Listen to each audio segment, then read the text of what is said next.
विश्राम। तो भागवत गीता की अगली कड़ी में हम लोग आज जहाँ पे पिछले अध्याय हमने पिछले सप्ताह हमने जहाँ पे खत्म किया था कि प्रथम अध्याय का 5 और 6 इस श्लोक हमने कंप्लीट किया था। तो 6 से 7 8 9 तक हम लोग आज पहुंचने का प्रयास करेंगे। तो मेरे पीछे आप लोग दोहरा सकते हैं, कम से कम एक श्लोक जरूर पढ़िए। युयुधानाम, ये हो गया था। युधामन्यु,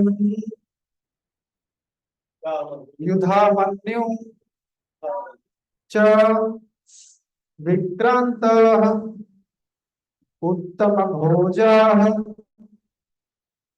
च वीर्यवान सौभद्रा द्रौपदय च सर्वे एव महारथा।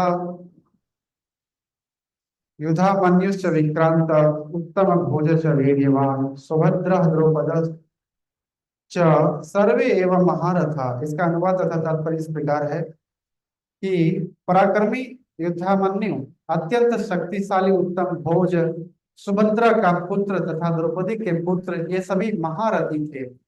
7वां नंबर श्लोक।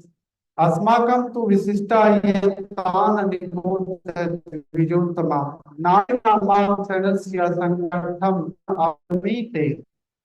किंतु हे ब्राह्मण श्रेष्ठ, आपकी सूचना के लिए मैं अपनी सेना के उन नायकों के विषय में बताऊंगा जो मेरी सेना को संचालित करने में विशेष रूप से निपुण है। 8वां श्लोक। भवान भीष्मश्च कर्णश्च कृपाच सिमितञ्जयः अश्वत्थामा विकर्णश्च स्वमदत्तिः तथा एव च। मेरी सेना में स्वयं आप, भीष्म, कर्ण, कृपाचार्य, अश्वत्थामा, विकर्ण तथा सोमदत्त का पुत्र भूरिश्रवा आदि हैं, जो युद्ध में सदैव विजयी रहे हैं। तात्पर्य, दुर्योधन उन अद्वितीय युद्ध वीरों का उल्लेख करता है जो सदैव विजयी होते रहे हैं। विकर्ण दुर्योधन का भाई है, अश्वत्थामा द्रोणाचार्य का पुत्र है और सोमदत्ती या भूरिश्रवा बाहलिकों का के राजा का पुत्र है। कर्ण अर्जुन का आधा भाई है, क्योंकि वह कुंती के गर्भ से राजा पांडु के साथ विवाहित होने से पूर्व उत्पन्न हुआ था। कृपाचार्य की जुड़वा बहन द्रोणाचार्य को ब्याही ब्याही थी। अन्ये च बहवः शूरा मदर्थे तत्व जीविता नाना शास्त्र प्रहारणा सर्वे युद्ध विशारदा। ऐसे अन्य अनेक वीर भी हैं जो मेरे लिए अपना जीवन त्याग करने के लिए उद्यत हैं। वे विविध प्रकार के हथियारों से सुसज्जित हैं और युद्ध विद्या में निपुण हैं। तात्पर्य, जहां तक अन्यों का अथवा जयद्रथ, कृपा, कृतवर्मा तथा शल्य का संबंध है, वे सब दुर्योधन के लिए अपने प्राणों की आहुति देने के लिए तैयार रहते थे। दूसरे शब्दों में यह पूर्व निश्चित है कि वे अब पापी दुर्योधन के दल में सम्मिलित होने के कारण कुरुक्षेत्र में मारे जाएंगे। निस्संदेह अपने मित्र की संयुक्त शक्ति के कारण दुर्योधन अपनी विजय के लिए प्रति आश्वस्त था। ओम अज्ञानतिमिरन्धस्य ज्ञानाञ्जनशलाकया चक्षुरुन्मीलितं येन तस्मै श्रीगुरुवे नमः। श्रीचैतन्यमनोभीष्टं स्थापितं येन भूतले स्वयं रूप कदा मह्यं ददाति सपदान्तिकं वन्देऽहं श्रीगुरुः श्रीयुतपदकमलं श्रीगुरुं वैष्णवांश्च श्रीरूपं साग्रजातं रघुनाथं पितं तं सजीवं साद्वैतं सावधूतं परिजनसहितं कृष्ण चैतन्य देवं श्रीराधा कृष्ण पादां सहगण ललिता श्री विशाखान्वितां शरणो विष्णुपादाय कृष्ण प्रेम प्रदायते कृष्णाय कृष्ण चैतन्य नामिने गौरव नमः। नमो विष्णुपादाय कृष्ण पृष्ठाय भूतले श्रीमते भक्ति वेदांत स्वामी नामिने नमस्ते साधु देवी गौरवाणी प्रचारणे निर्विशेष शून्यवादी पाश्चात्य देश तारणे। जय श्री कृष्ण चैतन्य प्रभु नित्यानंद श्री गदाधर श्रीवासदि गौर भक्तवृंद। हरे कृष्ण कृष्ण कृष्ण हरे हरे, हरे राम राम राम राम हरे हरे। हरे कृष्णा। पीछे तक आवाज आ रहा है? ओके, आइए, वेलकम। तो आज हम लोग देख रहे हैं कि यहाँ पे पिछले अध्याय से हम लोग कनेक्ट मतलब पिछले श्लोक से कनेक्ट करते हैं कि अब युद्ध के मैदान में दोनों सेनाएं खड़ी है और संजय धृतराष्ट्र को बता रहा है कि युद्ध के मैदान में क्या क्या हो रहा है। तो धृतराष्ट्र ने पूछा था कि क्या किया मेरे बच्चों ने और पांडवों के बच्चों ने। तो युद्ध के मैदान में खड़े हैं तो आप उसको लड़ाई करने के लिए इच्छा से खड़े हैं तो लड़ाई तो युद्ध होगी, लेकिन अभी प्रारंभ हो रहा है, क्या क्या चल रहा है वो माइन्यूट लेवल पे वो जानना चाहते हैं। तो दुर्योधन अभी किनके पास गया है? अपने गुरु द्रोणाचार्य के पास गया है। क्यों? क्योंकि वही कमांडर इन चीफ थे, मतलब मुख्य सेनापति वही था। युद्ध के मैदान में सेनापति की बहुत बड़ी भूमिका होती है राजा के बाद। तो सेनाओं का सारा संचालन, सारी स्ट्रेटेजी वो सेना को पता होता है, सैनिकों को पता होता है और कमांडर चीफ को पता होता है और राजा को पता होता है। ये युद्ध नीति। तो दुर्योधन जाकर के किनके पास खड़ा हो गया है? द्रोणाचार्य के पास, और द्रोणाचार्य को समझा रहे हैं कि देखिए आप ही ने इस विराट के जो पुत्र हैं, मतलब क्या कहते हैं, विराट नहीं धृष्टद्युम्न है जो द्रौपद के पुत्र हैं, महाराज द्रौपद, वो आपसे ही शिक्षा ग्रहण किया और वो भी कमांडर क्या कहते हैं कमांडर एंड चीफ बना हुआ है पांडवों की तरफ से, और वो लड़ाई करने के लिए इतना अच्छा मिलिट्री का अरेंजमेंट किया हुआ है। उसके बाद हमने यहाँ पे वो क्या करते हैं बताते हैं, सिर्फ वही नहीं, बहुत महान महान विशाल विशाल सेना है, सारे के सारे महारथी हैं। तो महारथी कौन होता है? जैसे 5,000 वर्ष पूर्व आज हमारी जो भारतीय सेना का स्ट्रक्चर है, या कोई भी डेमोक्रेटिक कंट्री के पास जो सेना है उसका जो स्ट्रक्चर है, तो उसका भी अरेंजमेंट वैसा ही है। कुछ ऑर्डिनरी सोल्जर्स होते हैं, उसके कप्तान होते हैं, और उसके ऊपर में फिर उनका हायर अथॉरिटी होती है, और सबसे प्रमुख कौन होता है? Commander in chief. आज हमारे भारत के तीनों सेनाओं के प्रमुख कौन है मालूम है? पहले तो बिपिन रावत थे। बिपिन रावत का क्या कहते हैं दुर्घटना में मृत्यु हो गई, प्लेन क्रैश हो गया। तो अभी मैं भूल रहा हूँ उनका नाम, कुछ दिन पहले मैंने पढ़ा था। एनीवे, तो उस समय द्रोणाचार्य जो थे वो कमांडर इन चीफ थे कौरवों की तरफ से, इसीलिए उनके पास जाते हैं दुर्योधन। और दुर्योधन ये इतना विशाल बुद्धि है उसके पास, इतना दुर्बुद्धि है, लेकिन सेम टाइम उसको दुर्बुद्धि नहीं कह सकते क्योंकि उसके पास अपनी आत्मरक्षा करने के लिए बुद्धि भी है।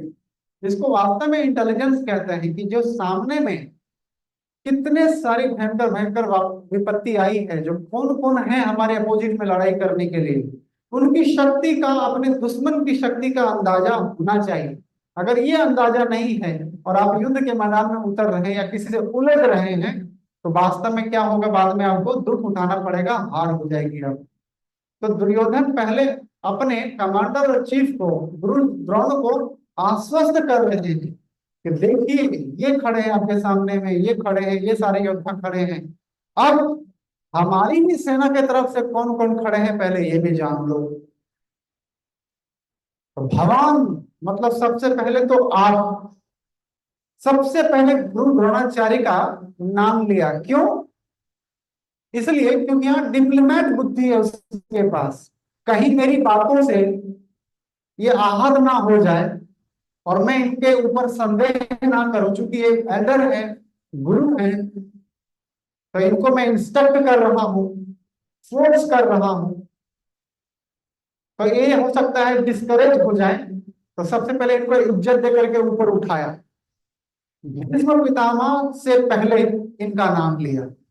भगवान मतलब आप स्वयं,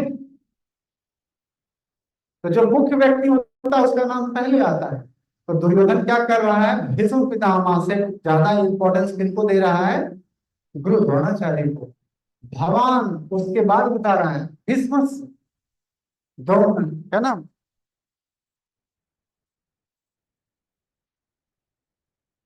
भगवान भीष्मश्च कर्मश्च कृपा, तो कृपाचार्य, कर्ण, भीष्म पितामह, अश्वत्थामा, विकर्ण, सौमदत्ति, ये सब सबका नाम लिया।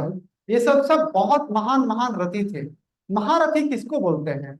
महारथी मतलब एक ऐसा शक्तिशाली योद्धा जो एक साथ 1,000 अपने जैसे बलशाली वीरों से लड़ाई कर सकता हो, उसको एक मतलब एक उपाधि दी जाती थी, महारथी, अतिरथी, अर्धरथी, ये सब सब होता था। तो ये सब सब कौन है? महारथी, महारथा।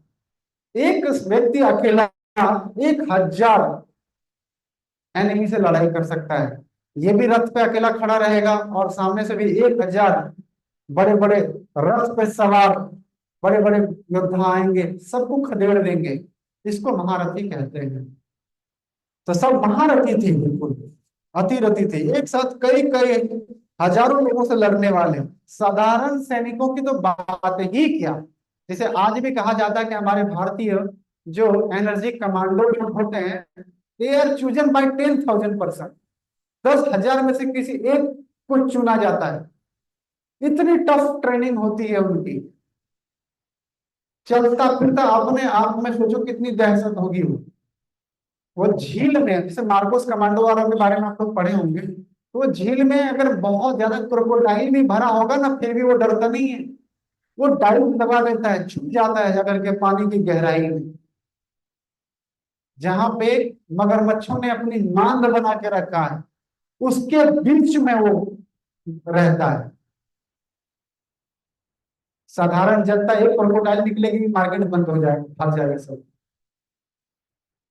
बट दे गॉट ट्रेनिंग, और उनके दहशत से सारे मगरमच्छ भागते हैं,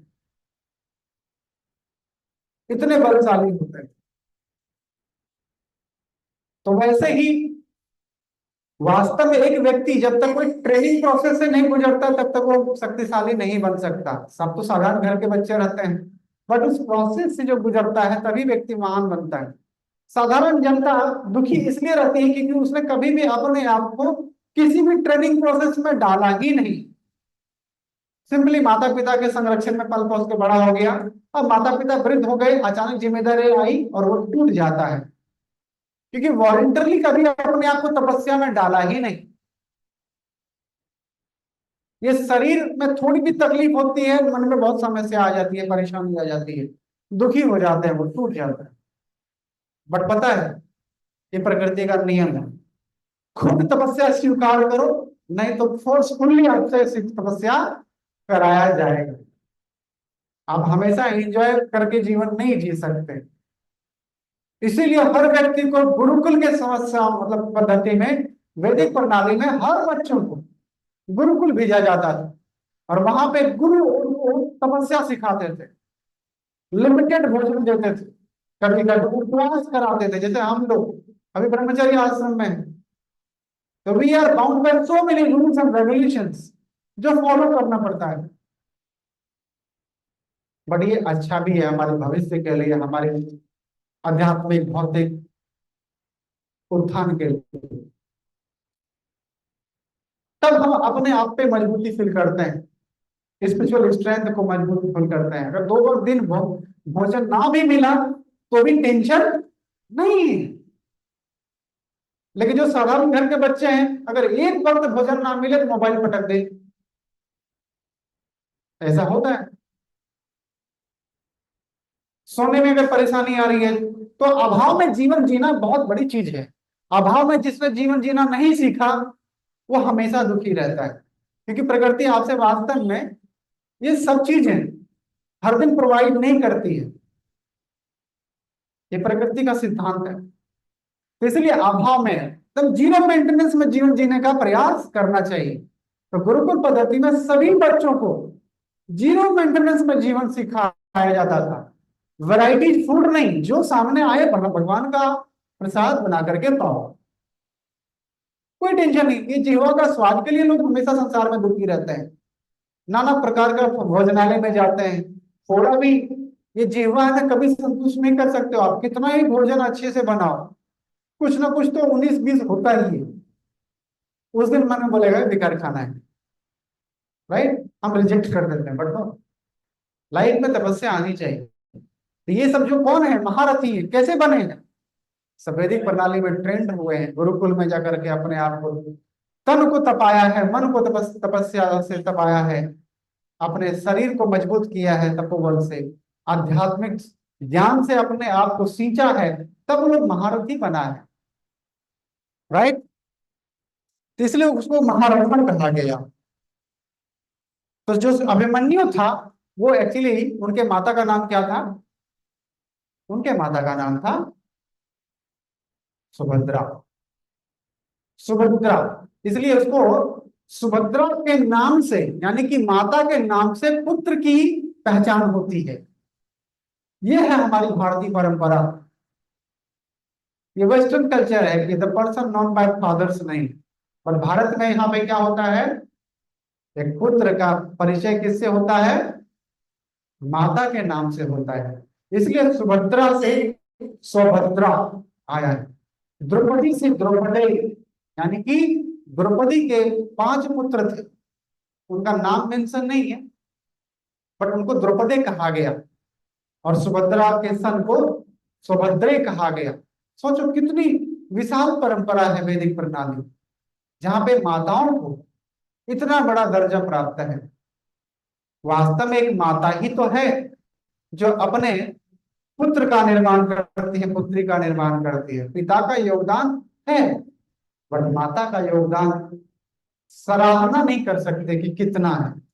वो सिर्फ केवल माता नहीं है, वो निर्माता है। मतलब एक हमारा एक एक शरीर का हर एक अंग माता के गर्भ में ही मैन्युफैक्चर हुआ है। बहुत तपस्या किया, तब एक उत्तम शरीर का निर्माण होती है। डाइट का ध्यान रखना, तीखा मसाला वगैरह नहीं खाना, गर्म पानी नहीं पीना, गर्म दूध नहीं पीना, बहुत सारी चीजें उस प्रेगनेंसी के दरमियान एक माता को पालन करना पड़ता है। तब बच्चे को एक अच्छा उत्तम एटमोसफेयर बच्चे को मिलता है गर्भाशय में, तब उसका शरीर का विकास होता है, अच्छे से इंद्रियों का विकास होता है। साधारण बात नहीं। पिता तो केवल बीज दान करके उसके बाद निश्चिंत हो जाता है, लेकिन दिन ब दिन बच्चा जैसे डेवलप होते जाता है, माता की स्थितियां और खराब होती रहती है। लाइफ और डेथ का सवाल हो जाता है जिस दिन बच्चा का डिलीवरी होने वाला होता है। ये वास्तव में माताएं अनुभव करती है कि मृत्यु में कितना कष्ट होता है। एक सर्वे में पढ़ रहा था, उसमें बताया गया था कि that most painful situation experienced by human being, that is giving, that is birth alive. किसी व्यक्ति को अगर जीवित जला दिया जाए और उसका अंग जल जल करके भस्म हो रहा है, खत्म हो रहा है, कितना दर्द होता होगा, इसको आप अनुभव नहीं कर सकते। कितना दुख होता होगा। हाथ जल रहा है, जीवा जल रहा है, त्वचा जल रहा है, शरीर जल रहा है, सब जल रहा है, और जल करके मरता है वो। बहुत दुख होती है जिसको हम शब्दों में बयान नहीं कर सकते, और इससे भी कहीं अधिक गुना पेन होता है। एक व्यक्ति को, मतलब पुरुष को, जिस बिंदु पर दुख का रेशियो बढ़ा दिया जाए, जिस बिंदु पे उसकी मृत्यु हो जाती है, उससे 30 गुना अधिक दर्द होता है एक बच्चे को जन्म देने में। ये मैंने कहता हूँ, डॉक्टर का मैंने सर्वे पढ़ा था। इतना शरीर अंग अंग टूटता है बच्चे को जन्म देने के टाइम। और ऐसे माता पिता का योगदान जो बच्चा आजीवन पूरा नहीं कर सकता। और आजकल के जो बच्चे हैं, वो माता पिता से हमेशा आर्ग्यूमेंट करते हैं कि तुमने क्या किया मेरे लिए। अब क्या बताया जाए कि क्या किया। पूरे संसार, पूरी पृथ्वी के सारे सुख और संपत्ति को भी खरीद करके अगर माता के आंचल में डाल दिया जाए तो भी पूरा नहीं हो सकता। इतना बड़ा योगदान। लेकिन क्योंकि, तो हम कैसे पूरा कर सकते हैं, अपने माता पिता के ऋण से कैसे पूर्ण हो सकते हैं? हमेशा ऑर्गेनाइज्ड रहकर, ये दोनों हाथ के साथ सर हमेशा माता और पिता के चरणों में हमेशा झुके रहना चाहिए। यही आजीवन, यही, क्योंकि आपके पास ऑप्शन नहीं। इसी मुद्रा में आपको रहना, भले वो काली थी, डांटे, फटकारे, बुढ़ापे में आपको थोड़ा तंग करे, फिर भी आपको बर्दाश्त करना है, क्योंकि आपने जितना माता पिता को तकलीफ दिया है बचपन से लेकर के बड़ा होने तक, अब आप खड़े हो गए अपने पैर पे। लेकिन डिपेंडेंट रहता है बच्चा अपने माता, खास करके माता के गोद में। पिता बच्चे को कब स्वीकार करता है पता है? जब माता उसको बढ़िया से नहला के धुला करके बढ़िया से बिल्कुल परफ्यूम सेंट पाउडर लगा करके अच्छे कपड़े पहना करके राजकुमार बना देती है, तब बच्चे को लगता है हाँ ये मेरा बेटा है। तब उसको थोड़ी देर गोदी में लेकर के प्रेम करता है। और बच्चे ने अगर फिर से एक नंबर कर दिया, दो नंबर कर दिया, अरे पकड़ो पकड़ो पकड़ो, फिर कौन पकड़ो। जितना घृणा आपको आता है उतना घृणा एक माता को भी तो आती है। लेकिन माता दौड़ करके स्वीकार करती है, लब गंदा कर दिया फिर से, कोई बात नहीं, चेंज करती है। कोई कर सकता है, पत्नी भी नहीं करेगा इतना आज की डेट में। पति की स्थिति खराब हो जाती है, पत्नी को तो करना चाहिए क्योंकि वो अर्धांगिनी है। बट जितना माता ने किया, पत्नी को अगर एक दो अवसर ऐसे मिलेंगे ना, उसमें भी गाली बात सुनाने लगती है। ये कठोर सत्य है। या बहू को तो छोड़ के चली जाती है, अगर देख लेती कि मेरा पति जो अब अपाहिज ही रहेगा, फिर छोड़ देती है। उतना तपस्या कौन करे, कौन उठाए बिठाए। इससे बेहतर है चेंज जी। बहुत ऑप्शन है संसार में, जी लेंगे जाकर के जीवन। बट नहीं, शादी ब्याह कोई खेल नहीं है, मजाक नहीं। जिम्मेदारियों को निभाने का एक तरीका है। आप वास्तव में इस संसार में शिक्षा हासिल करके कितना उत्तम इंसान बनते हैं, केवल इसी का परीक्षा होता है, और कोई बात की परीक्षा नहीं होती। क्योंकि हम लोग सब विकास के क्रम में हैं। तो जो जितना रिस्पॉन्सिबिलिटी निभाता है वो उतना महान है। चाणक्य पंडित कहते हैं कि हर व्यक्ति का परीक्षा होता है, जांच होती है, उसकी परख होती है, वो कितना बेहतर इंसान बना है। तो एक पुरुष की परीक्षा होती है शादी के बाद, जब पत्नी की बीमारी में, जब पत्नी बहुत सुंदर रहती है तो हर पुरुष प्रेम करता है उसको, अपनी पत्नी से सुंदर है, आकर्षक है, प्रेम करता है। लेकिन एक बार पत्नी का शरीर खराब हो गया, कोई भयानक बीमारी आ गई, अब वो कुरूप हो गई, उतनी सुंदर नहीं दिख रही, तब भी अगर पति अगर उससे उतना ही प्रेम करता है, उसका ध्यान रखता है, उसको सपोर्ट करता है, मनोबल देता है कि ठीक हो जाओगी, चिंता मत करो, हम हैं तुम्हारे साथ, ये हौसला देने वाला अगर कोई पुरुष खड़ा है तो सच में ठीक हो जाती है, बहुत जल्दी रिकवर करती है। अपनों के प्रेम में बहुत सामर्थ्य है। दवाइयां तो एक कारण है बीमारी को ठीक करने का, लेकिन अपनों का जो प्रेम है ये बहुत जल्दी रिकवरी लेकर के आता है जीवन में, बहुत जल्दी। उनको जिंदगी जीने का एक अवसर, एक हौसला, एक उम्मीद मिलती है कि मैं अगर जीवन जियो तो किसके लिए जियो। ये जीवन वास्तव में दूसरे के लिए जिया जाता है, हर व्यक्ति अपने लिए नहीं जी सकता जी। नहीं तो अकेला जीने वाला अपना खाता पीता मौज में रहता है, लेकिन दुखी क्यों है? क्योंकि ही नीड्स समबडी, जिनके साथ वो जीवन, जिसके लिए वो अपने आप को खर्च करे। ये जीवात्मा का स्वाभाविक स्थिति है, बिना दूसरे को सेवा किए आप संतुष्ट नहीं हो सकते। ये अलग बात है कि अगर आप आध्यात्मिक जीवन में उन्नत हो गए तो फिर आपको संसारी लोगों का मोह माया का टेंशन नहीं। आप परमात्मा में विलीन हो जाइए, उनकी भक्ति में विलीन हो जाइए, उनके नाम जप में लीन हो जाइए, फिर आपको इस संसार में कोई भी व्यक्ति की आवश्यकता ही नहीं पड़ेगी, क्योंकि as a person the supreme lord is there to give you protection. आपको कभी महसूस कमी नहीं होगा। अगर आपका ऐसा डीलिंग होगा जैसा आप अपने परिवार के बीच में रहते हो, और ये बहुत हायर चेतना है, इसको साधारण मनुष्य अनुभव भी नहीं कर सकता, ये तपस्या से आती है, बियॉन्ड योर लॉजिक, ये बताया नहीं जा सकता। कुछ ऐसी बातें हैं जिसको शब्दों में बयां नहीं किया जा सकता, केवल अनुभव किया जा सकता है। जैसे अभी कभी आप लोग खाना खाने के बाद बहुत सुंदर स्वादिष्ट डिजर्ट खाते हैं, मान लो गर्मा गर्म गुलाब जामुन, तो खाया, अब खा के कैसा लगा? क्या बताओ? अच्छा लगा? ये अच्छा नहीं लगा? मतलब अच्छे से भी कई गुना ज्यादा अच्छा लगा, लेकिन उसके लिए कोई शब्द नहीं है। जब एक शिक्षक अपने बच्चों के रिजल्ट आने के बाद उनको कैसा महसूस होता है, ये वो शब्दों में बयान नहीं कर सकता। एक बच्चा अपने पिता और माता को जब प्रेम देता है वापस में, तो कैसा अच्छा लगता है, इस शब्दों में बयान नहीं किया जा सकता। तो वैसे ही भगवान के साथ संबंध जिसका डेवलप हो जाता है, उसको कैसा लगता है, इस शब्दों में बयान कुछ चीजें अनुभव करने वाली बात है। तो इसलिए सुभद्रा को सुभद्रे कहा गया, क्योंकि अभिमन्यु जो था किसका पुत्र था, सुभद्रा का। और द्रौपदी के पुत्र को द्रौपदी कहा गया। जैसे भगिनी मतलब होती है, संस्कृत शब्द है, और देवनागरी हिंदी में भी आता है। भगिनी मतलब होती है बहन, सिस्टर। और भगनी के बच्चे को भगने कहा जाता है, ये होती है। तो Sanskrit is mother of all language. सारे शब्दों का देखा जाए तो एक पूर्ण भाषा में पूर्ण एल्गोरिथम अगर बनेगा तो वो है संस्कृत में। साइंटिस्ट भी इस बात को प्रूफ करती है कि आने वाले सुपर कंप्यूटर जो बनेंगे अपने बहुत सामर्थ्य के साथ, तो उसका जो एल्गोरिथम बनेगा वो किसमें बनेगा, वो संस्कृत के लैंग्वेज में बनेगा।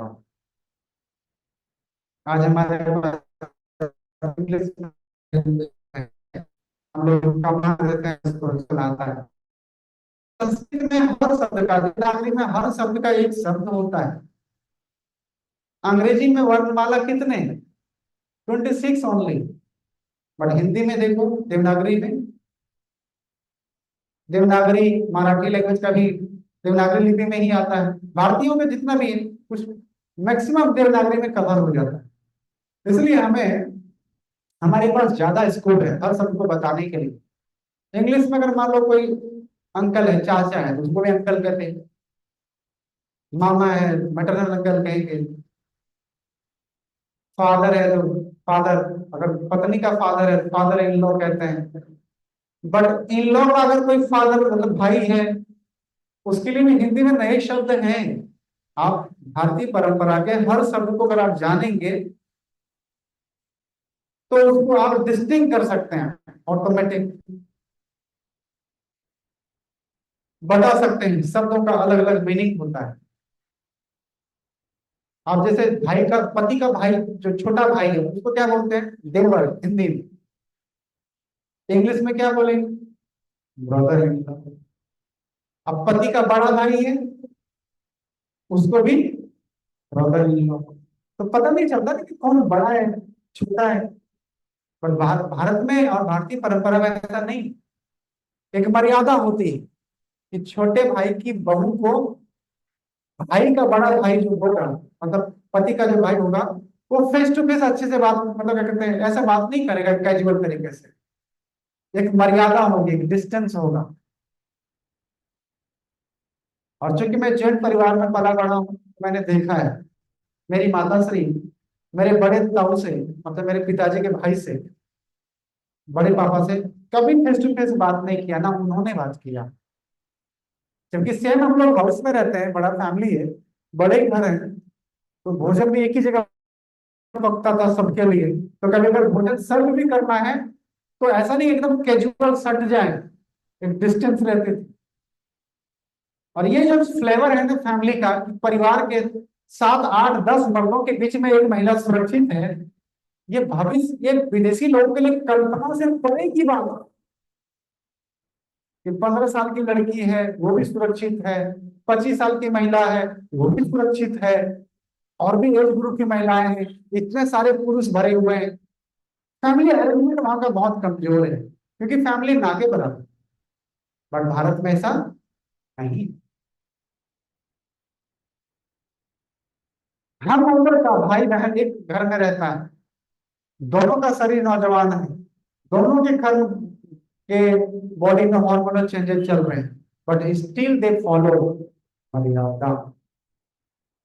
विदेशों में ऐसा नहीं। इसलिए हमने अपने जीवन शैली को जीवन जीने में कोई बुराई नहीं है, क्योंकि वास्तव में हमारा जो जीवन शैली है सबसे मर्यादित है। इससे हमें अपने आलस का और अपने इस दानव का शिकार नहीं बनने देना है। और वेस्टर्न कल्चर को अपने जीवन पे हावी नहीं होने देना है, नहीं तो नेक्स्ट जनरेशन तो पूरा पक्का डेमन ही हो जाएगी। तो इसलिए यहाँ पे क्या कहा गया उसको,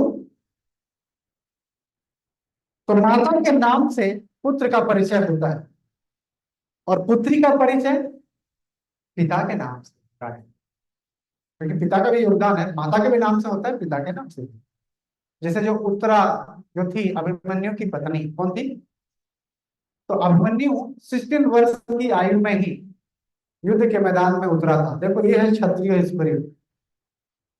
अर्जुन और कृष्ण इस जब लड़ाई प्रारंभ हुई तो कुछ दिन के बाद एग्जैक्ट में मैं बताऊंगा कभी कि कौन से दिन वो लोग डिसअपियर हुए थे, कहीं और चले गए थे युद्ध करने के लिए या कुछ तो रहा होगा।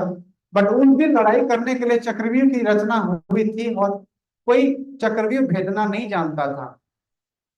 तो लेकिन अभिमन्यु जब अपने माता सुभद्रा के गर्भ में थे तो माता सुभद्रा को अर्जुन एक दिन इस रहस्य को बता रहे थे कि कैसे चक्रव्यूह निर्माण होता है और किस किस एंगल से इसको भेदा जा सकता है, कितना कितना समय लगता है पहला दरवाजा, दूसरा दरवाजा, तीसरा दरवाजा ऐसा पार करने में।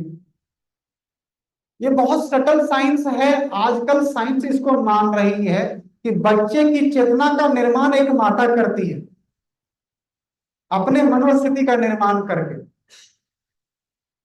माता का एक्टिविटी, माता का चिंतन, माता का बाह्य कार्यकलाप बच्चे का चेतना का निर्माण करता है। ये आज हम लोग मान रहे हैं, पर 5000 वर्ष पूर्व की घटना है ये। जब अभिमन्यु गर्भ में था तो माता सुभद्रा सब सुन रही थी और सुन रही थी तभी उसको ये सारी चीजें स्मरण हो गया। अब कोई ये बात मानेगा कैसे, वो कैसे सुन सकता है, क्योंकि 5-7 महीने के बाद बच्चा कॉन्शियसनेस में रिटर्न हो जाता है, वो समाधि से लौट आता है, क्योंकि तब तक उसकी चेतना डेवलप हो चुकी होती है, उसके सेंसेस का निर्माण हो चुका होता है। तो वो सुख और दुख का अनुभव करने लगता है, अपने पूर्व जन्म के सारे घटनाओं को याद करता है मेमोरी में, उसको सब याद रहता है कि मेरी मृत्यु कैसे हुई, मैं एक राजा था कि गवर्नर था कि साधारण मनुष्य था, किसने मुझे मारा, किस कष्ट समय में मुझे ज्यादा तकलीफ हुए, भगवान मैं इस बार अगर आगे बाहर निकलूंगा सक्सेसफुल तो मैं अपने जीवन के उत्थान के लिए कार्य करूंगा। एक गर्भस्तुति एक आता है श्रीमद् भागवतम में, ऑफकोर्स कुछ दिन के बाद हम लोग इस पर डिस्कस करेंगे कि एक जीवात्मा को जब शरीर निर्माण होता है माता के गर्भ में, वो कैसे भगवान से प्रार्थना करता है, कितना तकलीफ में रहता है, क्या क्या उनको वचन उनको लिए जाते हैं, तब भगवान उसको रिलीज करते हैं उस कठिन परिस्थिति से। तो ये संसार में ऐसा है। आजकल हम लोग देखते हैं कि मॉडर्न मम्मीज मोबाइल चला रही हैं, टेक्स्ट कर रही हैं, या टेलीविजन पे ज्यादा डेली सोप देख रही हैं, सीरियल वगैरह ज्यादा रील्स बना रही हैं, ज्यादा सेल्फी ले रही हैं। तो बच्चा भी पैदा होने के बाद मोबाइल छोड़ता नहीं। छोटे छोटे बच्चे को देखना हमेशा पकड़ कर बैठा रहेगा, क्यों? क्योंकि उसकी मम्मी जब बच्चा घर में था कोई काम धंधा नहीं है, बैठी हुई है मोबाइल में रील चला रही है, खा रही है। तो बच्चा भी मोबाइल छोड़ाना मुश्किल है। 2-2 साल के बच्चे को मोबाइल लगता है आजकल। मजाल है माता पिता बच्चों के मोबाइल से दूर कर ले। छोटे बच्चे जब जिसकी चेतना एकदम कुछ है ही नहीं, लेकिन उसको भी मोबाइल चाहिए, क्यों? क्योंकि उसकी माता ने उसका वैसा ही निर्माण किया।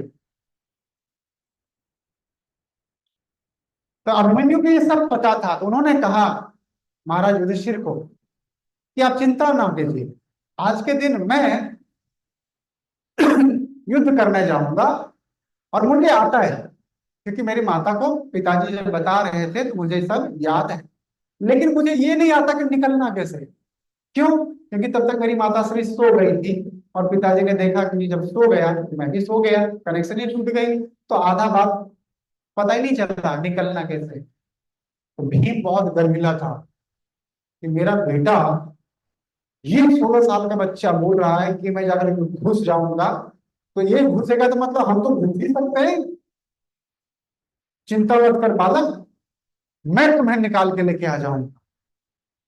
इस प्रकार से योजना तय हुई और युद्ध के मैदान में उतरे। उतरने के बाद अभिमन्यु ने जितनी धराशायी, जितना भड़कम मचाया, इतना महानता से युद्ध किया, सब चकमबिंग हो गए। भीष्म पितामह, द्रोण, कृपाचार्य, अश्वत्थामा, विकर्ण, दुर्योधन, ये सब महान महान योद्धा विस्मित था कि भाई कौन आया, अर्जुन आया, आ गया क्या? तो तुम गुप्तचरों ने सूचना दी, वो तो है ही नहीं। तब पता चला नहीं उसका पुत्र है। सब खिलखिला उठे गुस्से में, वन बाय वन लड़ रहे थे, कोई नहीं सक रहा था। अंतिम में जब मध्य स्थिति में पहुंचे तो वहां पे युद्ध के नीति का खनन खंडन हुआ। नियम यही था, क्योंकि धर्म युद्ध था कुरुक्षेत्र के मैदान में, कि एक व्यक्ति से लड़ रहा है तो दूसरा व्यक्ति आकर के पीछे से हमला नहीं करेगा जब तक वो एक दूसरे से लड़ रहा है। जब आपको चुनौती दिया जाएगा तो आप आकर के लड़ेंगे, ऐसा। लेकिन वो सब एक साथ आ गए और एक छोटे से बालक को घेर लिया सबने, और सबने युद्ध के नीति के खिलाफ जाकर के, मतलब धर्म के युद्ध के नीति के खिलाफ उसका मर्डर कर दिया, उसका वध कर दिया। अंतिम में इतने बाण लगे थे उसके शरीर में, उसका रथ धराशायी हो गया। तो अपना रथ का पहिया आकर के भी ऐसा वो अपना शौर्य का प्रदर्शन कर रहा था कि किसी की हिम्मत नहीं थी कि आए इसके सामने और इसे लड़े। सबका सरदर्द बढ़ गया था, इतना महान विशाल योद्धा था अभिमन्यु। तो सबने घेर करके उसको मार दिया, मार दिया। तो ये है क्षत्रिय स्पिरिट के, मर जाएंगे लेकिन फिर भी युद्ध में अगर कोई व्यक्ति अगर मुझे चैलेंज करे तो मुझे स्वीकार है, धर्म के लिए अपना गर्दन भी कुर्बान है, लेकिन धर्म के विरुद्ध कोई कार्य करना स्वीकार नहीं है। ये क्षत्रिय स्पिरिट होना चाहिए। आज आपको भारतीय सेना में जब कोई शहीद वीर नौजवान अगर लौटता है ताबूत में बंद होकर के तिरंगे का झंडा से लिपटा हुआ, तो घर वाले या सेना लोग में गिनते हैं कि गोली कहाँ लगी। तो पीठ पे कोई गोली नहीं लगता, 8-10 बुलेट, 15-20 बुलेट उनके छाती में लगते हैं। क्यों? क्योंकि भारतीय सेना का सबसे बड़ा स्पिरिट ये है कि हम भले मर जाएंगे लेकिन एक कदम भी हम पीछे नहीं हटेंगे। ये स्पिरिट कहाँ से आया? ये स्पिरिट आया महाभारत से। भारतीय सेनाओं को ट्रेन करने के लिए बड़े बड़े धर्मगुरु होते हैं, जो गीता, महाभारत, रामायण ये सब पढ़ाते हैं उनको, तब उनका मनस्थिति का निर्माण होता है, उसकी वैकेंसी निकलती है। हर धर्म के लोग होते हैं, सिख के लोग भी होते हैं, पादरी के भी होते हैं, मतलब क्या कहते हैं, क्रिश्चियन के भी होते हैं, मुस्लिम के भी होते हैं, और हिंदू धर्म के हिसाब से धर्म गुरु का चयन होता है, बहुत क्वालिफाइड व्यक्ति होता है वो।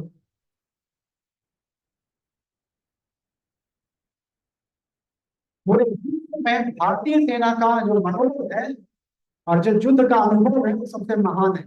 यहाँ तक कि अमेरिका के सैनिक भी कांपते हैं, जिसके पास इक्विपमेंट ऐसे ऐसे एडवांस टेक्नोलॉजी, उसके पास वेपन है, मैं बता नहीं सकता।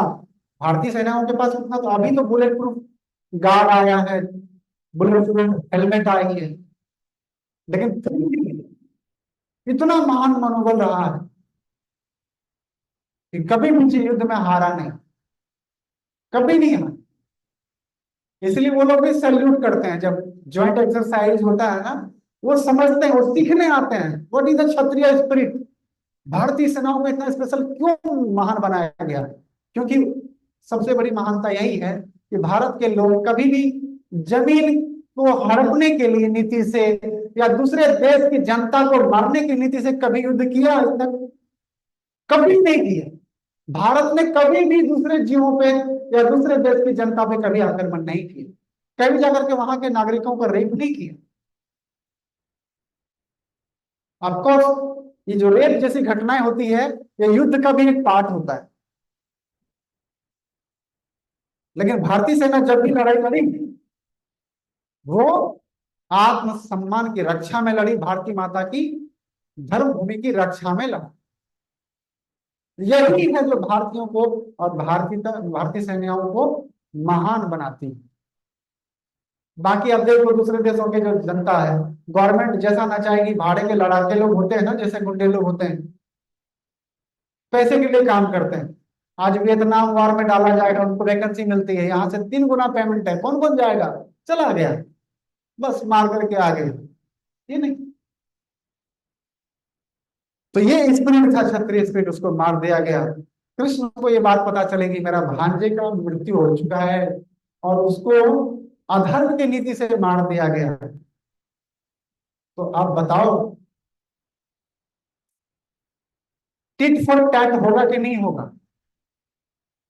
जैसे को तैसे से ही जवाब देना चाहिए कि नहीं देना चाहिए? अगर सर से पानी ऊपर उठ रहा है, तो एक समय, एक सीमा होती है कोई भी चीजों को बर्दाश्त करने की। एक साधारण से साधारण व्यक्ति भी डट के खड़ा हो सकता है जब उसके पास अब कुछ खोने के लिए नहीं रहा, अब कुछ भागने के लिए भी जगह नहीं रहा, कितना भागेगा? वो युद्ध करेगा। पांडवों के साथ ऐसी स्थिति हो गई थी, लाक्षागृह में जला करके मारने का प्रयास किया गया, जहर दिया गया, वनवास डाले गए, अपने संपत्ति से दखल कर दिया गया, उनकी पत्नी को भरी सभा में बेइज्जत किया गया। कितना बर्दाश्त, कितना दुख झेला उन लोगों ने। उनको समझाने का प्रयास फिर भी हुआ कि ठीक है, कुछ जमीन दे दो, ये क्षत्रिय हैं। क्षत्रिय लोग का मतलब ही होता है कि वो लोग दूसरे जैसा जीवन नहीं जी सकते, वो बिजनेस व्यापार नहीं करेंगे, ये उनके धर्म के विरुद्ध है। उनको भी राज करना है, तो कम से कम 5 ग्राम दे दो। नहीं बात बनी, शांति से वार्ता नहीं हुई। भगवान श्री कृष्ण जो धर्म के पिता हैं, उन्होंने भी प्रयास किया, जनता ने प्रयास करी, बड़े बड़े लोगों ने, महारथों ने प्रयास किया। किसी का बात सुना? सुई के नोक के बराबर भी जमीन नहीं दूंगा। तो लड़ाई होगी कि नहीं होगी? अब 2 भाई है एक पिता का, अगर मान लो पिता अगर बंटवारा करना चाहेगा, तो बड़ा भाई अगर बलशाली है तो छोटे भाई को नहीं देगा? देगा कि नहीं देगा? देना चाहिए कि नहीं देना चाहिए? लेकिन बड़ा भाई क्या करता है? छोटे भाई की पत्नी को, बच्चे को डरा धमका करके उसको मार करके भगा देता है। तो जब तक वो कमजोर है तब तक सहेगा, एक समय बदलेगी, जब विशाल हो जाएगा तो फिर क्या होगा? फिर वो ताकतवर की लड़ाई करेगा कि नहीं करेगा? तो लोग अपने को मारने से पहले अपने पन की हत्या करते हैं। अपनापन जहां मर गया तो वहां अपना कौन? और आज हम देखते हैं जितना भी डिस्प्यूटेड लैंड है, जितने फैमिली में इशू चल रहे हैं, ये इसीलिए चल रहा है, सबके अंदर में धृष्टांत बुद्धि है, मैं और मेरा, मेरे बच्चे। अभी हीरो हीरो होंडा से अलग हो गया, च्यवनप्राश की कंपनी, देखो भाइयों में बंटवारा हो गई, डूब गई ना सब। क्यों? पहले कितना बोलबाला था मार्केट में, था ना, घर घर में बिकते थे। यही, एक भाई चाहता है कि मैं प्रमोशन करूं, तो उसका शेयरिंग दूसरे भाई को मिलेगा, वो तो लगा ही नहीं रहा, चल जाता है, खत्म हो जाता है। तो जहां खाली निजी स्वार्थ आ गई, वहां खत्म हो जाता है। तो निजी स्वार्थ के लिए कभी काम नहीं करना चाहिए व्यक्ति को। जिसमें सबका कल्याण हो वही मेरा स्वार्थ होना चाहिए।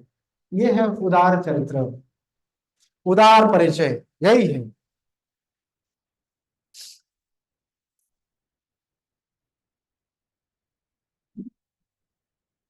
तो इसीलिए सुभद्रा के पुत्र को सुभद्रा क्या कहते हैं, क्या कहा गया? सुभद्रे। और उस समय जब अभिमन्यु मारा गया, तो उसमें उसकी शादी हो गई थी, उनकी पत्नी का नाम था उत्तरा। अब सोचो, अभिमन्यु अगर 16 वर्ष का था, तो उत्तरा कितने वर्ष की रही होगी? उससे तो छोटी रही होगी, 1-2 साल। अब कोई बोलेगा कि प्रभु जी यहाँ तो बाल विवाह का सिस्टम दिख रहा है। वास्तव में बाल विवाह बहुत साइंटिफिक है। आज अमेरिका उस पर एक्सपेरिमेंट कर रहा है। क्यों? क्योंकि जैसे ही बच्चा अपनी प्यूबर्टी को हिट करता है, तो उसकी साइकोलॉजी बदलती है। उसको अब पिता के अलावा एक संग चाहिए, मित्र के रूप में, एक प्रोटेक्शन के रूप में, जो उसके मन स्थिति का ख्याल रखे, उसका मानसिक ग्रोथ सही से हो सके, बौद्धिक ग्रोथ सही से हो सके। तो आज हमारा समाज फेल है। आज देखो हमारे घर में, हमारे समाज में जितने भी बच्चे हैं जो टीन एजर्स हैं या विद्यार्थी जीवन में हैं, सब कितना रेस्टलेस रहते हैं, हमेशा चिंतित, भयभीत। उनका शरीर में नाना प्रकार की बीमारी है, एंजाइटी है, अस्थिर है मन, डरा हुआ, सहमा हुआ, लज्जे में। और उसका परिणाम, जो परिणाम है, क्या परिणाम है? इलीगल वे में कनेक्शन डेवलप हो जाता है, सो कॉल्ड रिलेशनशिप। लड़की है तो बॉयफ्रेंड, लड़का है तो गर्लफ्रेंड, ये कल्चर डेवलप हो गया, क्योंकि आप रोक नहीं सकते। ये प्रकृति का सिद्धांत है, आप रेगुलेट कर सकते हैं, इसको 100% स्टॉप नहीं कर सकते हैं। तो शादी से पहले अब क्या हो रहे हैं? भारत समय सबसे बड़ी, आज पूरे विश्व के साथ सबसे बड़ी समस्या है वुमेन हेल्थ को लेकर के। सबसे बड़ी समस्या है कि जो हमारा युवा समाज है उसके पास हेल्थ का कोई इशू नहीं होना चाहिए, क्योंकि वो युवा है, लेकिन सबसे ज्यादा उसका मन बिखरा हुआ है, अशांत है, और उसका जीवन बहुत बेकार जीवन है, और नाना प्रकार की बीमारियों से घिरा हुआ है। बड़ी बड़ी समस्याएं आ गई, जिसके पास ना बड़े बड़े समाज के चिंतकों के पास भी कोई उपाय नहीं दिख रहा कि इतनी बड़ी युवाओं को हम गाइड करें, तो कैसे गाइड करेंगे? सब युवा समाज पीड़ित है। टीन एजर प्रेगनेंसी का रेशियो दिन ब दिन बढ़ते जा रहा है, 62%, 70%। अब सोचो, जो पूरी तरह से जिसका शरीर विकसित भी नहीं हुआ है, अब वो युवा होने से पहले ही अगर मदरहुड में प्रवेश हो जाए और उसके शरीर से 2-3 बच्चे का गर्भपात हो जाए, तो उसका आजीवन सही रहेगा शरीर? सर्वाइकल कैंसर का रेशियो बढ़ते जा रहा है, क्यों बढ़ते जा रहा है?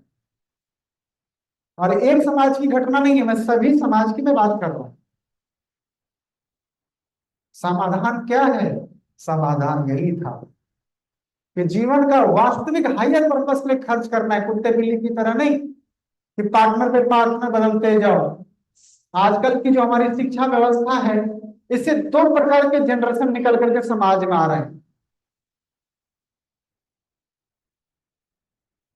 Hippies and prostitute. ये बहुत कठोर शब्द है, बट ये सत्य है। सारे लड़के जाने के बाद first year, second year, third year दारू, गांजा, सिगरेट, चरसी हो जाते हैं। आप देखो 99% रेशियो आपको ऐसे मिलेगी, और अपने ब्रह्मचर्य का नाश करते हैं। बैचलर मदर, बैचलर फादर बन जाते हैं, बच्चा घर में आता है उसको मार दिया जाता है। कितना बड़ा जघन्य अपराध है, कितना बड़ा जघन्य अपराध है। हमको और आपको माताओं ने संभाला, तब हम इस संसार को देख पा रहे हैं। अब माता ही अगर भक्षक बन जाए, पिता ही अगर जान का दुश्मन बन जाए, तो कौन है तो एक जीवात्मा का सहारा देगा? बताओ। इसलिए कहा जाता है कि अति स्वतंत्रता नहीं होना चाहिए। पढ़ाई के नाम पर हमने एकदम छूट दिया हुआ है। लड़के और लड़कियों का संग बहुत आसानी से प्राप्त हो जाता है। ऐसे ऐसे दृश्य देखने को मिलते हैं पब्लिक में, जिसको बताया नहीं जा सकता। आप लोग खुद बुद्धिजीवी हैं, आप समझते हैं मैं क्या कह रहा हूं। सरकार पे आफत आ रही है कि ये अनस्किल्ड, बस एक बहुत बड़ी आबादी खड़ी हो रही है जिसमें कोई गुण नहीं, कोई स्किल नहीं, कोई मर्यादा नहीं, कोई डिसिप्लिन नहीं, और वो बोलती है मुझे नौकरी नहीं मिल रही, नौकरी नहीं मिल रही। कहां से रहेगा? अनएम्प्लॉयमेंट बहुत बड़ी समस्या है, बट एम्प्लॉयमेंट आएगी कैसे? जब सीखने का समय रहता है उसको मटर गश्ती में आप निकाल दिए। कोई गुण नहीं सीखा, कोई स्किल नहीं सीखा, 25 वर्ष की अवस्था के बाद सीखना खत्म हो जाता है, ब्रेन हमारा डेड होने लगता है। तो इसीलिए शादी विवाह जो होती थी ना, तो ये माता पिता और गुरुजन डिसाइड करते थे, बच्चा गुरुकुल में है, लेकिन कुल परंपरा के साथ एक अच्छी कन्या के साथ विवाह कर दिया जाता था। इसका मतलब ये नहीं था कि अब लड़का लड़की साथ में रहना चालू कर दिया और बच्चे पैदा करना चालू कर दिया। एक मर्यादित व्यवस्था होती थी। क्या? कि लड़की को भी मालूम था कि मेरा विवाह हो चुका है, तो उसका मन किसी और पुरुष के पीछे नहीं भागता था। एक लड़के को भी लगता था कि मेरे लिए एक जीवात्मा पत्नी के रूप में मेरे लिए इंतजार करती है, उसके लिए मुझे क्या करना है? योद्धा बनना है, सारे गुण सीखने हैं, सारा स्किल सीखना, ताकि मैं अपने गृहस्थ आश्रम का जिम्मेदारी को भरण पोषण कर सकूं। और जब वो लौटता था अपने गुरुकुल पूरा शिक्षा पर खत्म करके 20 साल के बाद, तब आता था, फिर पत्नी को ससुराल से लेकर के आता था। तो शादी हो गई, लेकिन पति और पत्नी जब अलाउ कब किया जाता था, जब दोनों का फिजिकल ग्रोथ अच्छे से हो जाता था, तब। ऐसा सारे लोग, क्षत्रिय लोग राजा बनते थे। यहाँ पे जो अभिमन्यु है, उनका उत्तरा के साथ विवाह हुआ, और मान लो स्त्री पुरुष का संग हुआ और बच्चे घर में आ गए, तब भी बच्चे को मारा नहीं जाता था, उसको स्वीकार किया जाता था, क्योंकि अनगिनत जन्मों के बाद एक जीवात्मा को मनुष्य देह प्राप्त हो रहा है, उसके साथ उसका शरीर छीनना नहीं चाहिए, जघन्य अपराध है। विकास के क्रम में आपको बाधा नहीं बनना, ये है रियल रेवोल्यूशन। तो यहाँ पे माता जो उत्तरा थी, उसको सूचना प्राप्त हुआ कि मेरा पति का देहांत हो गया। वो वीरगति को प्राप्त हुए, तो छोटी बालिका के थे घर में, 15 वर्ष की अवस्था रही होगी, 14-15 वर्ष की अवस्था। तो कुछ दिन के बाद पता चला कि जो उत्तरा है वो गर्भवती है, और उनके गर्भ में एक छोटा नन्हे बालक ने स्थान प्राप्त किया है, उनकी रक्षा करो, क्योंकि पांडवों का आखिरी वंशज वही बनेगा, महाराज परीक्षित। तो उनकी रक्षा की गई, और 18 दिन के युद्ध के मैदान में सारे सेनाएं मारे गए थे, कौरव के पक्ष से भी और पांडवों के भी पक्ष से। देखो, स्त्री पुरुष का संग कंडेम नहीं करते भगवान श्री कृष्ण भगवत गीता के माध्यम से। 7वें अध्याय का 11वें श्लोक में भगवान यही कहते हैं कि बलम बलवताम चाहम काम राग विवर्जितम धर्म अविरुद्ध विरुद्ध भूतेषु कामो अस्मि भरतर सभा के। हे अर्जुन, जो बलवान व्यक्तियों में जो बल, जो गरीबों की रक्षा के लिए जो बल इस्तेमाल होता है, वो बल मैं। देखो, व्यक्ति बहुत बलवान होता है आर्थिक दृष्टिकोण से, सामाजिक पोस्ट पहुंच हासिल कर लेता है, पावर हासिल कर लेता है, लेकिन गरीबों पे अत्याचार नहीं करना चाहिए। जिस शक्ति से संसार में सबका भला हो रहा है, वो शक्ति में हूं, वो सामर्थ्य में हूं, और एक मर्यादित स्त्री पुरुष के संग में जो काम शक्ति है, जिसके माध्यम से इस संसार में अच्छे जीवात्मा जन्म लेने का एक स्रोत बनते हैं, वो काम शक्ति में हूं। तो भगवान ने मना नहीं किया, हम गृहस्थ आश्रम में रह करके अपने पत्नी के साथ वैवाहिक जीवन का आनंद लीजिए, लेकिन ब्रह्मचारी जीवन में नहीं, वानप्रस्थ जीवन में नहीं, संन्यास जीवन में नहीं। ब्रह्मचारी जीवन केवल डेडिकेट होना चाहिए स्किल को सीखने के लिए, गुण को सीखने के लिए, विद्या अर्जन करने के लिए। हम लोग इन फ्यूचर ट्राई कर रहे हैं कि कहीं पे एक आइडियल वेदिक विलेज का निर्माण करें, कहीं पे लैंड वगैरह हम लोग देख रहे हैं जहाँ पे एक आइडियल स्रोत मिलेगा। तो गौशाला, चारों आश्रम, वानप्रस्थ आश्रम, गृहस्थ आश्रम, वन ब्रह्मचारी आश्रम, और क्या कहते हैं संन्यास आश्रम, बीच में मंदिर, गुरुकुल, जहाँ पे फ्री एजुकेशन हम बच्चों को दे पाए। दोनों प्रकार की शिक्षा उनको मिलना चाहिए, आध्यात्मिक और भौतिक, आत्मरक्षा करने के लिए भी होनी चाहिए, ताकि जीवन में एक अच्छा महान पुरुष बने। फिर वो किसी भी क्षेत्र में जाए तो कम से कम वो अपने जीवन का अच्छा योगदान दे समाज के उत्थान के लिए। आज वो व्यवस्था नहीं है। आज देखो, वृद्धाश्रम की संख्या बढ़ते जा रही है। वैदिक काल में वृद्धाश्रम नहीं था, माता पिता चले जाते थे वानप्रस्थ आश्रम में, परिवार में बन नए बच्चों को मालिक बना दिया और चले गए वानप्रस्थ आश्रम में। पति पत्नी आराम से बैठ करके वानप्रस्थ आश्रम में, पत्नी रह सकती है पति के साथ वानप्रस्थ आश्रम में, बुढ़ा बुढ़ी दोनों बढ़िया से बैठा, खाया पिया, भगवान का भजन किया, कथा किया, सत्संग किया, कुछ भगवान की सेवा किया अपनी योग्यता के हिसाब से। अगर मान लीजिए कोई डॉक्टर है, रिटायर कर गया, तो मरीजों का फ्री फ्री इलाज कर रहा है। कोई शिक्षक है, रिटायर कर गया, शिक्षक शिक्षक कभी रिटायर नहीं होता, वो फ्री में बच्चों को पढ़ाना चालू किया। कोई इंजीनियर है, रिटायर कर गया, वहां पे कंस्ट्रक्शन विभाग में अपना योगदान देना प्रारंभ कर दिया। तो इस प्रकार से सबको क्या है, इंगेजमेंट मिल जाती थी, कोई वृद्धाश्रम नहीं जाता था। कभी कभी मान लो बच्चे मिलने आते थे तो माता पिता से मिलते थे, कभी माता पिता विजिट करने के लिए जाते थे। नहीं, बच्चे को डिस्टर्ब मत करो, रहने दो उनको शहर में, क्योंकि उनका नया जीवन है, वो सुख दुख का अनुभव करना चाहते हैं। बुजुर्ग होने के नाते अगर आप बीच में खड़ल डालोगे तो गुस्सा आएगा उनको, और फिर आपका भी मर्यादा वो नहीं समझेगा, क्योंकि उसका शरीर रजोगुनी है। तो बहुत बेहतर तरीके से सोशल स्ट्रक्चर की आज हम लोग उस स्ट्रक्चर को खत्म कर दिया, इसीलिए हमें वृद्धाश्रम को मेंटेन पड़ रहा है, अनाथालय आश्रम को मेंटेन करना पड़ रहा है। बट ऐसा नहीं है, हर बच्चा चाहे कितना भी अनाथ क्यों ना हो जाए, उसको भी हम गुरुकुल में पाल सकते हैं, उनको एक उत्तम जीवन शैली दे सकते हैं, गुरुकुल में रख सकते हैं उनको, उनका अच्छा संस्कार करके अच्छा ज्ञान दे करके एक महान मनुष्य बना सकते हैं जो समाज के साथ चल पाए। क्या ये शिक्षा व्यवस्था है? नहीं। बट हमें ऐसा करना है, हमें ऐसा करना है। तो उसके लिए हम लोग प्रयास कर रहे हैं, जहां भी संभव हो सकता है 2-5 वर्षों में जरूर करेंगे हम लोग। इसी को प्रभुपाद जोड़ देते थे, सिंपल जीवन, सादा जीवन और उच्च विचार। उच्च विचार जहां पे सबका कल्याण हो, ऐसा जहां पे जाति पाति का कोई लिंग भेद ना हो, जहां मनुष्य मनुष्य में ईर्ष्या द्वेष ना हो। ये तब तक संभव नहीं है जब तक आप आध्यात्मिकता को अपने बीच में ना जोड़ें, जब आप यूनिवर्सल भगवत गीता के यूनिवर्सल नॉलेज को जीवन में ना जोड़ें, तब तक ये संभव बिल्कुल नहीं है, बिल्कुल नहीं है।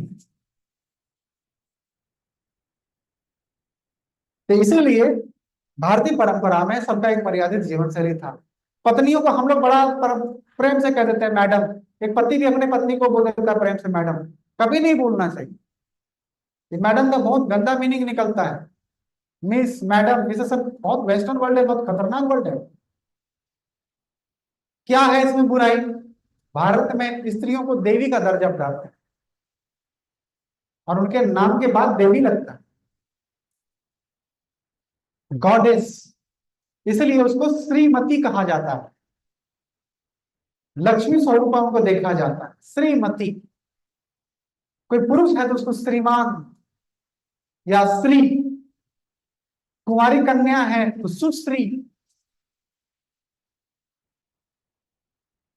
ऐसा कहा जाता है।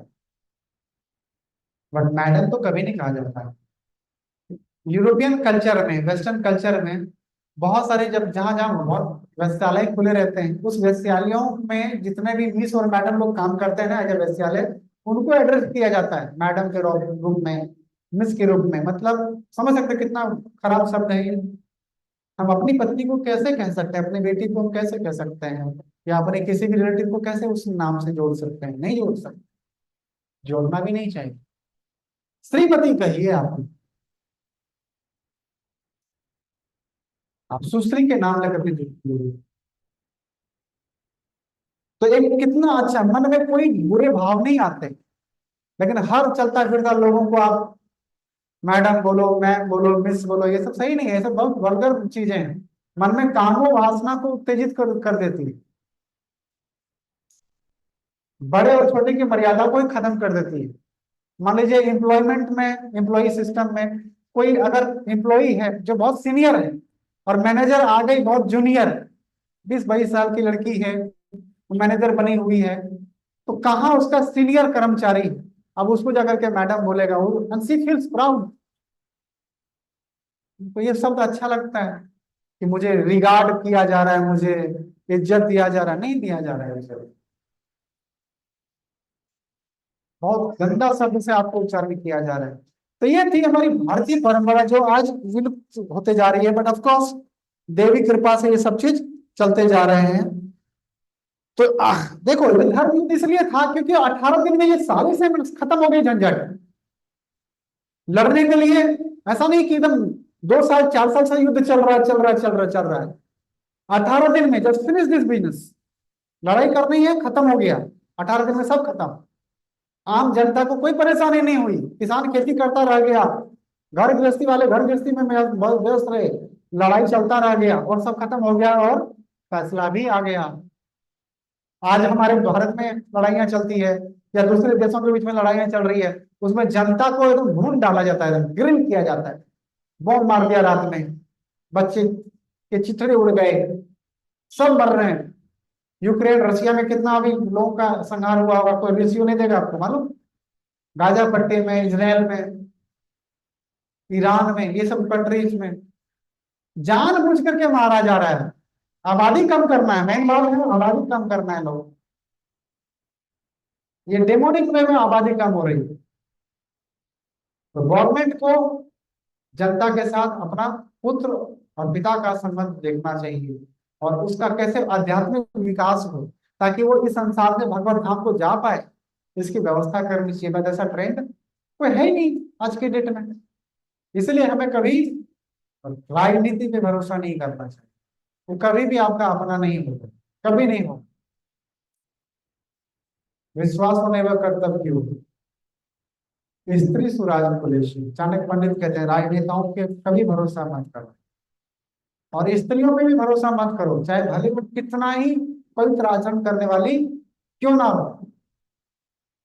अब मैं ये क्यों बोल रहा हूँ, इसलिए क्योंकि उनका मन स्थिति जैसा बदलता है उसका स्थिति भी बदल जाता है। आप विश्वास करके देखो, आजकल की माताएं नेक्स्ट जनरेशन से परेशान है कि नहीं है? बहू आते घर में लड़ाई झगड़ा हो रही है, एक स्त्री स्त्री का दुश्मन बना हुआ है। बाप भी समझ नहीं आता, बेटे को भी समझ में नहीं आती, टेंशन होने लगता है, पति भी कंफ्यूज हो जाता है और घर टूट जाता है।